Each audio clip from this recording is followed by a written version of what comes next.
changes, you're in one place and you're in another place so quickly. So remember, you guys are the experts. You guys are, everything that you're putting out there today is what we need, is that expertise that we need.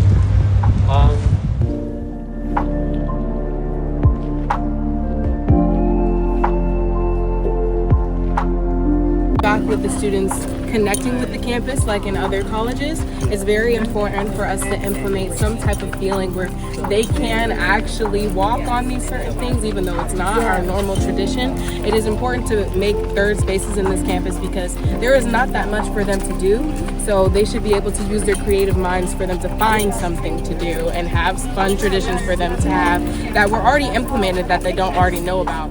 What if you put a couple little small pavilion type of areas out here, or maybe one that's got 2 or 3 picnic tables. That way there is a shaded area for people to sit, for people to have a little meeting, if you will. You know, you can have a club meeting during university hour on Tuesday and Thursday, sitting out here on the lawn, as opposed to in there where it's all loud and you all can't hear each other. The students here at the University of Maryland Eastern Shore strive for greatness by not only showcasing the improvements that our campus can have, but literally walking on greatness. It doesn't take just one, but it takes a handful, just a small handful, in order to make a difference here at the University of Maryland Eastern Shore. Students all around have come to help to see the improvements that are to make their home, away from home, a place for more and more Hawks to thrive.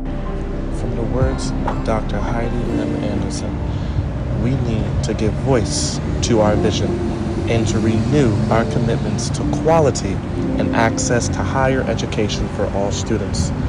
In order to strive for the home away from home, we must listen to who provides, which is our students. Our students mean so much to our university that we should give them a voice.